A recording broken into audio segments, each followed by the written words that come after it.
Saudara, sebanyak 21 ekor kucing mati secara misterius di sejumlah daerah di Kelurahan Sunter Agung, Tanjung Priok, Jakarta Utara. Kematian mendadak kucing yang terjadi di Jalan Sunter Muara, RT 12 RW 5, Kelurahan Sunter Agung, Tanjung Priok ini masih dalam penyelidikan petugas suku dinas Ketahanan Pangan, Kelautan dan juga Pertanian atau KPKP Jakarta Utara. Total ada 21 ekor kucing yang ditemukan dalam kondisi lemas dan juga kejang-kejang hingga akhirnya mati. Tugas belum bisa memastikan penyebab kematian kucing ini.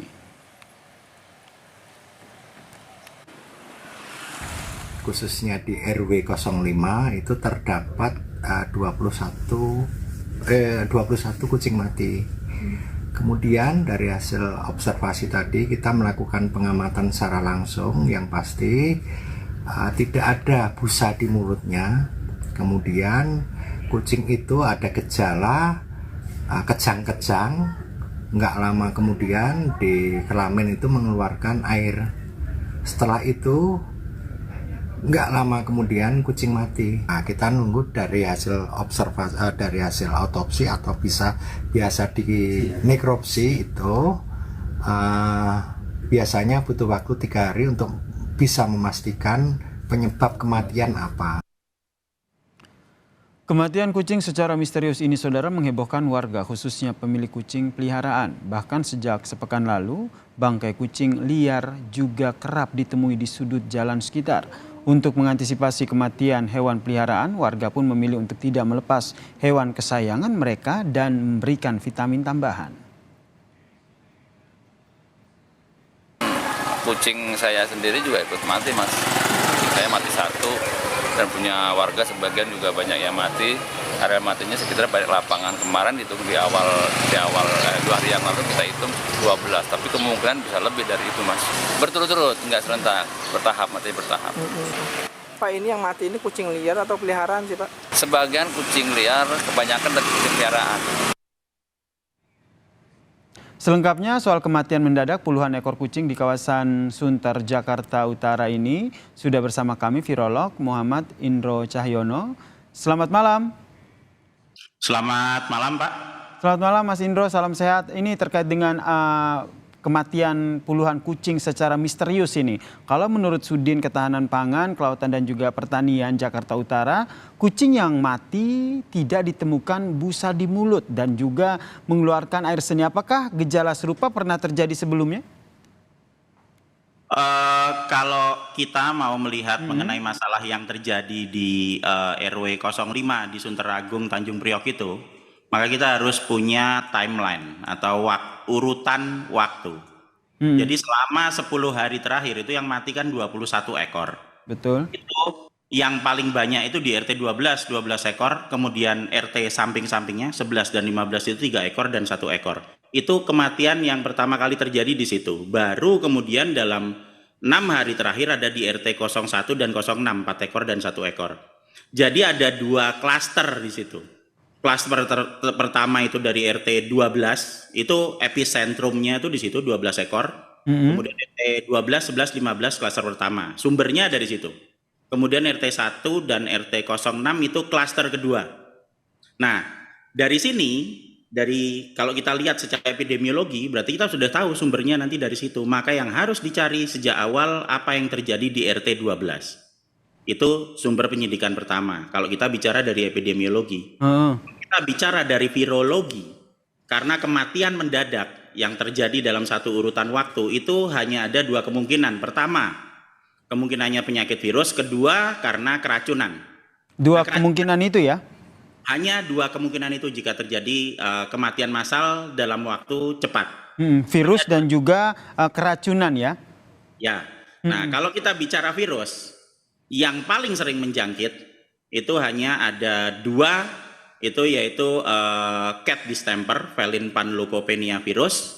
Yang pertama, yang kedua rabies. Itu. Tapi sebelum kita nanti mengambil kesimpulan seperti itu, maka kita harus tahu dulu sifat-sifat hewan yang terkena seperti apa. Kalau misalnya dia terkena rabies, itu kucingnya tidak akan pernah berada di lokasi yang terang. Pasti sembunyi semua di tempat gelap dan tidak berani mendekati kucing yang lain. Jadi itu kemungkinan pertama. Kemungkinan kedua, kalau kita mau bilang ini bahwa cat distemper itu menyerang usus. Jadi sebelum mati itu dia akan muntah dan juga diare yang baunya amis sekali dan berbau seperti darah. Nah itu juga dia sangat jarang berada di lokasi yang terang, terbuka seperti itu. Dia biasanya nanti ada di daerah yang dingin, dekat-dekat kamar mandi karena dia demam. Nah, jadi kalau dari dua kemungkinan itu, kalau kita lihat secara analisa mendadak saja, kayaknya kemungkinan kecil. Condong kemana, Mas? Kalau saya tidak melihat ini sebagai sepintas saja ya, karena ini bukan kesimpulan. Betul. Ini harus kita garis bawahi dulu ya. Ini hanya sepintas berdasarkan informasi yang kita dapatkan dan kita menantikan penyelidikan lanjutan begitu. Tapi kalau dilihat sepintas seperti video yang kita tengah tayangkan saat ini, bagaimana kondisi kucing, menurut Anda ini condong kemana penyebab kematiannya? Menurut saya lebih ke keracunan. Kalau menurut saya. Lebih ke keracunan ya, oke. Ya. Tapi kita akan tahu apakah ini penyakit virus atau tidak setelah kita melakukan uji nekropsi. Jadi kalau di manusia itu otopsi, forensik ya. Kalau di hewan itu nekropsi, itu nanti langsung akan ketahuan kok. Dan jadi, untuk nekropsi ini waktunya berapa lama rentannya? Saya bisa melakukan itu dalam waktu 3 jam. Oke, berarti harusnya sudah ada hasilnya ya begitu ya. Karena sejak kemarin dan ini juga sudah cukup lama. Itu berarti kemungkinan sudah ada hasilnya begitu ya yang dilakukan oleh petugas saat ini ya? Ada hasil tapi belum hasil definitif. Karena hasil definitif harus mengikuti pengujian berdasarkan PCR. Karena kita lihat tadi ada kemungkinan 2 virusnya, maka kita harus ngambil organ. Kalau rabies kita ngambil otak. Sementara kalau kita ngambil dari yang felin panleukopenia virus tadi, cat distemper, maka kita ngambil usus kemudian dilakukan pengujian PCR. Nah, PCR tidak pernah berbohong. PCR akan langsung kelihatan. PCR itu pengerjaannya cepat, hanya sekitar 2 jam, tapi mungkin ngantrinya lama. Makanya bisa jadi 3 hari. Dan itu wajar, biasa saja. Nah, sementara kalau keracunan, itu ada banyak sekali racun yang menyerang saraf. Nah, ini ada racun yang kalau saya melihat dari sebaran seperti ini, kelihatannya bukan racun yang diberikan secara langsung. Maksudnya langsung saya berikan ke makanan terus disebar ke kucing, itu tidak. Tapi saya masukkan dulu tujuannya untuk membasmi tikus. Tikusnya nanti kelayapan kemana-mana, diburu sama kucing, kemudian dimakan, kucingnya ikut keracunan. Nah itu masih dimungkinkan seperti itu. Tapi itu pun setelah nanti dilakukan nekropsi masih harus dilakukan uji peneguhan juga. Biasanya diambil hatinya karena semua racun itu didetoks di hati, kemudian nanti dimasukkan ke lab toksikologi untuk diuji HPLC, itu langsung kelihatan. Ini kan ada 2 kemungkinan begitu, ada yang terkait dengan virus dan juga keracunan. Kalau terkait dengan penyebab utamanya, andai kata soal virus, apakah ini bisa menular sesama hewan atau bagaimana? Jika misalnya kita nggak bisa bilang seandainya ya, jika memang itu virus harus ditentukan dulu virusnya apa. Gitu.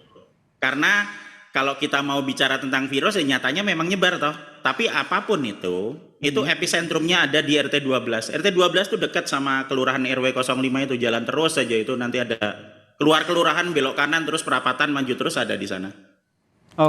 Kemudian apa yang harus dilakukan menurut Anda begitu? Apa yang harus dilakukan oleh pemerintah setempat begitu, petugas yang terkait sehingga benar-benar kasus kematian kucing secara misterius ini dapat segera terungkap dan berujung pada masyarakat nggak khawatir, apalagi yang punya peliharaan kucing, Mas?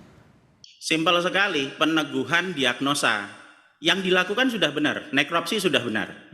Lakukan nekropsi semuanya, ambil perwakilan dari setiap RT itu, terutama yang di RT 12 karena episentrumnya ada di RT 12, data nekropsi kelihatan, kerusakan organ kelihatan, lakukan peneguhan juga lewat uji PCR untuk mengecek apakah itu virus apa, dan juga uji HPLC di lab toksikologi untuk melihat racun seperti apa yang ada di dalam tubuhnya. Itu yang nanti kita nantikan bersama, bagaimana peneguhan diagnosa penyebab dari kematian kucing ini ya, sehingga dapat terinformasi secara jelas benar apa penyebabnya. Terima kasih Muhammad Indro Cahyono selaku virolog telah bergabung bersama kami di Kompas Malam. Salam sehat.